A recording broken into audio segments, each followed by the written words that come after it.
दोस्तों, देश की राजधानी दिल्ली में 10 साल पुरानी डीजल और 15 साल पुरानी पेट्रोल गाड़ियों पर बैन कर दिया गया था। कुछ दिनों पहले आई इस खबर ने पूरे देश में कोहराम मचा दिया। कई तो बड़ी बड़ी गाड़ियों की जब्ती ने सबके होश उड़ा दिए थे। मर्सिडीज जैसी गाड़ियों को जब्त किया गया। लाखों गाड़ी मालिकों पर अब संकट जूझ रहा था। ये पुरानी गाड़ियों के मालिक इस नियम के आने के बाद कौड़ी के दामों में अपनी कारों को बेचने लगे थे। दोस्तों, हो हंगामा मचा तो दिल्ली की रेखा सरकार ने अपने फैसले पर ही यू टर्न ले लिया। इससे सियासत कहिए चाहे कुछ भी, फिलहाल के लिए लाखों लोगों को राहत मिल गई है, क्योंकि दिल्ली सरकार के इस बड़े यू टर्न के बाद अब 10 साल पुराने डीजल और 15 साल पुरानी पेट्रोल गाड़ियों को ईंधन देने पर रोक लगाने का जो फैसला फिलहाल लिया गया था उसे वापस ले लिया गया है। लेकिन फिलहाल के लिए इस बात को दिमाग में बैठा लीजिए। सरकार का कहना है कि अभी इसे ठीक से लागू नहीं कर सकते। अब दोस्तों, सही बात है, इतने बड़े पैमाने पर जनता से लोहा लेना अच्छी से अच्छी सरकारों के बस की बात नहीं। तो चलिए इस मामले पर मैं आपको पूरी तरह से पहले अपडेट कर देता हूं कि अब तक क्या हुआ और अब क्या होने वाला है, और जिन गाड़ियों को जब्त किया गया था उनका क्या होगा। ये अभी भी क्योंकि लोगों के दिलो दिमाग में बड़ा सवाल बना हुआ है। दरअसल दिल्ली सरकार ने वायु गुणवत्ता प्रबंधन आयोग CAQM से कहा कि 1 जुलाई 2025 से लागू होने वाले आदेश संख्या 89 को तत्काल प्रभाव से रोक दिया जाए। इस आदेश के तहत राजधानी में जो एंड ऑफ लाइफ यानी कि EOL यानी तय आयु सीमा पार कर चुके वाहनों को ईंधन देने पर रोक लगाई जानी थी। लेकिन अब दिल्ली सरकार को अपने इस फैसले से यू टर्न लेना पड़ा। यू टर्न की कोई सॉलिड वजह बतानी थी सरकार को, जिससे सरकारी साख पर कोई धब्बा ना आए। सरकार के मंत्री सरदार मनजिंदर सिंह सिरसा ने आयोग को जो लेटर भेजा है उसमें साफ साफ लिखा है कि ANPR यानी automated number plate recognisation system अभी तक जो है तकनीक पूरी तरह से सक्षम नहीं है। कई कैमरे खराब हैं, स्पीकर काम नहीं कर रहे और पड़ोसी राज्यों के साथ अभी डाटाबेस साझा करने में कोई कोऑर्डिनेशन नहीं हुआ है।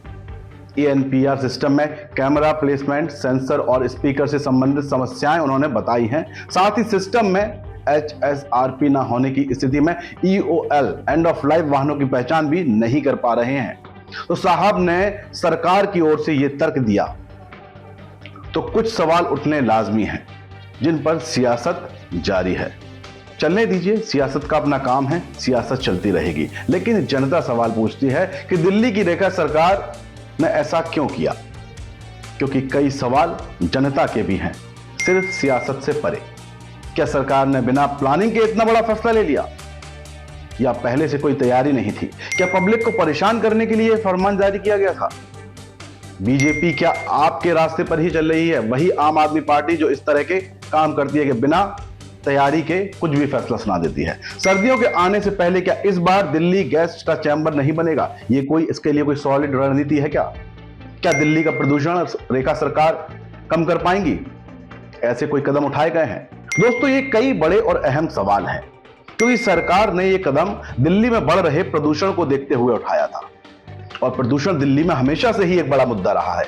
हो सकता है आने वाले समय में ये फिर से लागू हो जाए, लेकिन इस बार पूरी प्लानिंग के साथ सरकार ये करेगी, ऐसी उम्मीद हमें है। अगर बात करें जब्त हुए वाहनों की, तो जानकार बताते हैं कि दिल्ली सरकार का एक सर्कुलर है। अगर आपको अपने जो जब्त किए वाहन हैं उनको वापस लाना है, जिससे दिल्ली की गाड़ियों को दूसरे राज्यों में ले जाने का नियम बताया गया है। इस सर्कुलर के मुताबिक लोगों को एफिडेविट देना होता है, जिसमें वाहन मालिक बताएंगे कि वो इस गाड़ी को दिल्ली से बाहर ले जा रहे हैं और दिल्ली में फिर कभी नहीं ले आएंगे, ना ही चलाएंगे यहां। इसके साथ ही वो 10,000 का चालान भी भरेंगे। इसके अलावा वाहनों को सीज करने में ट्रांसपोर्ट विभाग द्वारा जो खर्च लगा था वो भी वाहन के मालिक यानी कि ओनर को देना होगा। इसके बाद सीज की गई पुरानी गाड़ी मालिक को गाड़ी के मिल जाएगी, लेकिन इस वाहन को दिल्ली में नहीं चला सकते वो। तो फिलहाल के लिए दिल्ली वालों, आप लीजिए राहत की सांस, लेकिन भविष्य के लिए सतर्क रहिए, क्योंकि इस बार सरकार कोई चूक नहीं करेगी। लेकिन आपको इस मामले में अपडेट रखने के लिए हम हमेशा आपके साथ हैं। बस आप हमारे चैनल को लाइक और सब्सक्राइब जरूर कर लें। बनिए हमारी ताकत, क्योंकि तकदीर का तो दोस्तों ऊपर वाला देख ही लेगा। मेरी कोशिश है कि ये तस्वीर, ये सूरत बदलनी चाहिए। जय हिंद, जय भारत। श्री राधे। देश के राष्ट्रपिता महात्मा गांधी ने कहा था कि असली भारत हमारे गांव में है। हमारी पूरी टीम की यही कोशिश है कि गांव के हर रंग को हम आप तक पहुंचा सकें। इसलिए बनिए हमारी ताकत, क्योंकि कंक्रीट के जंगलों की चमचमाती दुनिया में गांव अंधकार की ओर जा रहे हैं। देश में स्मार्ट शहर बने, कोई दिक्कत नहीं, पर हम बनाना चाहते हैं स्मार्ट गांव।